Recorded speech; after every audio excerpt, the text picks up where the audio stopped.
Happy Friday, Cougars. I'm Max. And I'm Maddie, and we're back for another week of Cougar News.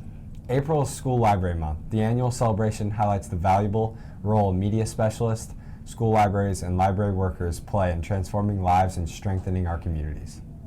Join us as we celebrate our amazing school librarian, Mrs. Ann Gainey, and library staff, Mrs. Lancy Shaw. This month, to celebrate our media center and its staff, we will be checking in each week for a little more information about what's going on in the library. Hi, I'm Mrs. Gainey, and I am here to talk to you a little bit about National School Library Month and tell you a little bit about myself. I have been at North Daviess for 25 years, since 1999. Initially, I was in the library full-time.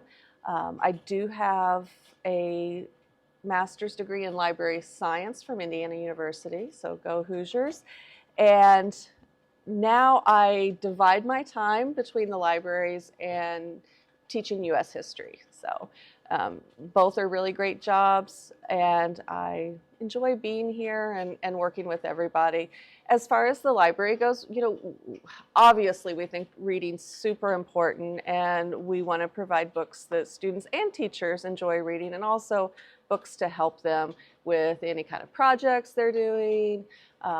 The library, or Library Media Center, we really work hard to make it a welcoming place and have it where students can come in and have a quiet place to sit down and read or study or work on their computer or even work in small groups. So we've been super excited about the new library with the renovation. There were a few bumps in the road, packing everything up and unpacking and getting it in here, but now we're really excited to be in a beautiful new spot. So if you haven't visited us recently, please come in. Mrs. Shaw's in here all day. I'm in here first period, and then I go down to the elementary for library a second period. But we have some new books, and we have a really great spot for you to come in and see us. Now over to Braden and Abe with the weather. Thanks, Max and Maddie. I'm Braden. And I'm Abe, and this is your weekly weather report. Today, it will be partly sunny with a high of 57 and a low of 31. Leading into the weekend, tomorrow will be sunny with a high of 58 and a low of 39. Now, Sunday, we'll have a 40% chance of rain with a high of 62 and a low of 51. Monday will warm up a little with a high of 73 and a low of 52. Going into Tuesday, it'll be partly cloudy with a high of 70 and a low of 56. Wednesday will have a 40% chance of rain with a high of 72 and a low of 54. Finally, Thursday, we'll have a 40% chance of rain with highs of 65 and a low of 50. Now back to Max and Maddie with more news updates. See you next week. Thank you, Braden and Abe, for the weather update. In the 4 years since the pandemic closed schools, U.S. education has struggled to recover on a number of fronts. One of the largest challenges has been a sharp increase in student absenteeism, a problem that has continued long after schools reopened. Nationally, an estimated 26% of public school students were considered chronically absent last school year, up from 15% before the pandemic, according to the most recent data from 40 states and Washington, D.C., compiled by the conservative-leaning American Enterprise Institute. Indiana lawmakers are doing their best to fix this issue. The House Committee on Education heard a new bill on student absenteeism and school attendance for students in grade K through 6. Bill 282 was signed into law on March 13th. Now, Public Law 125 requires the superintendent or attendance officer to report a child to the juvenile courts no more than 10 days after the child becomes a habitual truant, unless an exception applies. The law also says a prosecuting attorney shall notify each parent of a child when an affidavit is filed regarding the child's attendance violations. Now, over to Katie with senior interviews. Thank you, Max and Maddie, and we are back for another week of senior interviews. Yeah. Who we're here with today? Brittany. What's your plans for after high school? My plans for after high school are I'm going to attend, hopefully, Manchester University and get my doctorate in pharmaceuticals. What's one thing you're looking forward to? One thing I'm looking forward to is just getting out of high school and hopefully going through college pretty swiftly and not have any problems with that. And what's the hardest part about high school? The hardest part was probably Just realizing the fact that I'm not going to be with the same people I am going to be with for the last 12 years. So it's kind of hard to let go of all my friends that I have made throughout the years. So. Okay, thank you. Who were here today? OC. What's one thing you're looking forward to? Just kind of getting out of high school. Like, I'm just so ready to be done. What's the hardest part of high school? Getting out of bed every morning and coming to class. And what is your favorite class? Probably pre-cal right now just because it's with Wills. Thank you. You're welcome. Who are we here with today? Zayden Long. What advice do you have for the underclassmen? Don't procrastinate. Get what you need to get done, then worry about what you want to do. What's the worst thing about being a senior? The fact that I will be graduating and leaving this high school in 30 days, I think now. And what are you going to miss the most about high school? I'd say seeing the people I grew up with since kindergarten. I won't see them probably for a long, long time. Thank you. Yep. That's all we have for this week. Now let's head back over to Max and Maddie. Thank you, seniors. Tuesday, May 7th, and primary election day in Indiana. The voter registration deadline is Monday, April 8th. Early walk-in voting will begin in Washington at the Kiwanis building Tuesday, April 9th from 8 a.m. to 4 p.m. and continue every Monday through Friday until noon on Monday, May 6th. If you plan to vote early, you will need to show an Indiana driver's license, ID card, or passport. Now, let's head over to Elsa's escapades.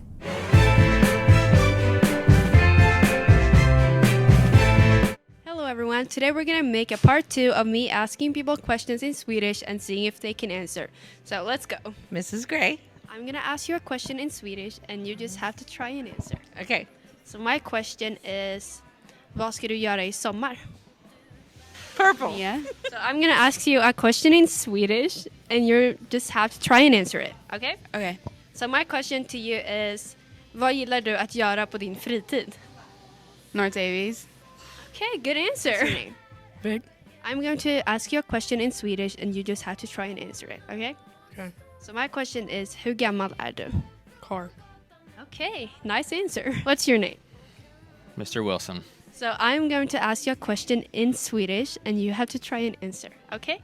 Okay. So my question is, vilken är din favoritrestaurang? Who is the best math teacher here? Which is Mr. Wilson, right? Sure. People did really good this time. See you next week.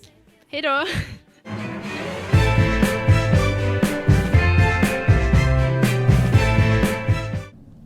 Thank you, Elsa.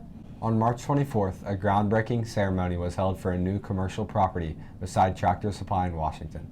This addition will provide our community with restaurants, retail outlets, and service industries. The new property from VSL Holdings will be completed in 3 phases. The first phase is the construction of a 4,200 square foot building with a drive-through on one side. Completion of phase 1 is planned for the fall of 2024 with phases 2 and 3 being customized as needed for use. Let's check in with Cougar Sports with Bogue and Lance. Thanks, Max and Maddie. Welcome back to Cougar Sports. I'm Lance. And I'm Bogue. The baseball team opened up their season over spring break, traveling to Clay City Saturday. The varsity came up short, losing 9-7. The JV came out on top, winning 14-1. Hayden Sample hit a grand slam in the game. Tonight, the boys play Shekamak at home at 6. Softball girls continue their season this past weekend with a W at Eastern Green, 11-2. Saturday, the girls fell short in their first game at Princeton, 9-5 against North Knox, but bounced back 5-4 over the hosting Tigers to go 3-3 on the season so far. The girls' tennis team had their first home match against Vincennes-Gervais and won 4-1. All right, and now let's take a look at our updated March Madness brackets. Lance, how's yours looking? It's rough. I mean, I got one right. It's UConn. It was an obvious pick. Yes. I had Purdue losing early. Yeah, see, that was your mistake, and a lot of people's mistakes. You counted Purdue out, I guess. Well, when they lost last year to the 16 seed FDU. Yeah, well, that was just that was like a hiccup. A hiccup? Yeah. They lost by 10 points. Yeah, like 1 year. I'm talking like 1 year was a hiccup. All right. But other than that, my bracket's looking pretty great. I had UConn, North Carolina, Houston, and Purdue in my Final Four. So I'm 2 for 2. Time out. What? You had all 4 1 seeds in the Final Four? I don't know. Yeah, you did. UConn, I know I got UConn and Purdue. Those are my two that got Houston right. was a 1 seed, and North Carolina was a 1 seed. No, I had. Wait, who's in that bracket? Arizona? Arizona. Maybe I had them. I don't know. But it wasn't all 1 seed. It don't matter. Either way, my bracket's looking pretty good. I just like North Carolina State. I told you not to sleep on Oregon. Go Pack. Oregon. North Carolina State. Oregon. Who's the better 11 seed, Oregon or North Carolina State? Oregon, if they played who North Carolina State played. What? I don't know. I'm sprouting. You are. I haven't watched the game all season until the bracket. That's wild. Anyways. Gotta say. Thanks again, Cougs, for tuning in to this week's edition of Cougar Sports. See you animals right back here next week. And now back to Max and Maddie. Thank you, Bogan Lance. March Madness is definitely heating up. Did you see NC State beat Duke? Yeah, I think I had Duke winning that one. I'm looking forward to seeing who's going to win the championship Monday night. Speaking of Monday, you know what else is happening Monday? I remember what's happening Monday. This total solar eclipse will happen Monday afternoon, with the partial eclipse starting at 1:47 p.m. and totality at 3:03 p.m. Totality in Daviess County is expected to last 3 minutes and 58 seconds. Check out this clip from space.com for everything you need to know about the eclipse. On Monday, April 8, 2024, a total solar eclipse will come to North America. A total solar eclipse occurs when the moon passes directly in front of the sun, casting its shadow on a trail across Earth. This trail, known as the Path of Totality, will measure some 115 miles wide and 10,000 miles long, stretching from Mexico through 15 states in the U.S. and across Newfoundland, Canada. People along the Path of Totality will see up to 4 minutes and 28 seconds of totality. As with all eclipses, it's important to be as close as possible to the center of the Path of Totality if you want to experience a total solar eclipse and maximize your totality viewing time. But be aware that some areas could see millions of visitors, so if you're planning to travel to see the total solar eclipse, make your arrangements as early as possible and be prepared for traffic and crowds.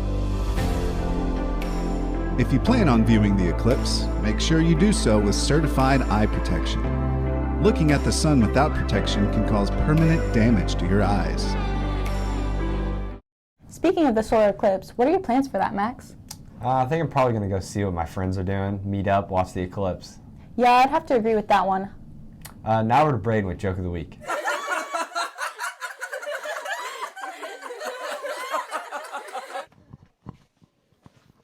Say your name to the camera. Jesse Insman. Jesse, we have a joke for you. What are you doing? Math. What are you doing? Telling you a joke. Okay, how did the farmer count the cows in his field?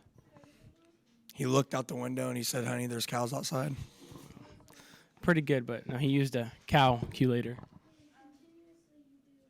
Get out my face. Thank you, Braden. Let's switch gears with the announcements for this week.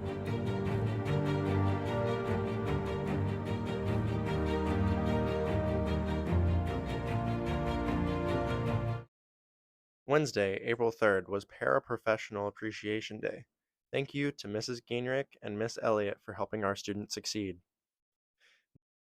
This week was Assistant Principal Appreciation Week. Mr. Dalrymple is not only the athletic director, but also the assistant principal. We are grateful for all the work you do at ND. Hope you had a great week. Any boys grades 7 through 11 interested in playing volleyball should see Miss Stuffle or Miss Gerald's for more information. Prom will be held on Saturday, April 27th in the auditorium, with Grand March beginning at 6:30 in the high school gym. Oakland City University's graduation will take place on Saturday, May 4th at 11 a.m. in the Johnson Center. All graduates should be on campus at 10 a.m. The music department's spring concert will take place in the auditorium on Thursday, May 9th at 6:30. This year's Senior Awards program is slated for Sunday, May 5th, beginning at 2 p.m. in the auditorium. Business casual attire is appropriate for this event. Tuesday, April 9th will be our next 2-hour delay day. There will be no AM preschool. Breakfast will be served in both buildings. Daviess County CEO class will be hosting their annual trade show on Sunday, April 14th, 2 through 4 p.m. at Washington at the Community Building. This is a great time to support your young entrepreneurs in the community. That's it for this episode of Cougar News. We will see everyone next week. Have a great weekend. Roll Cougs!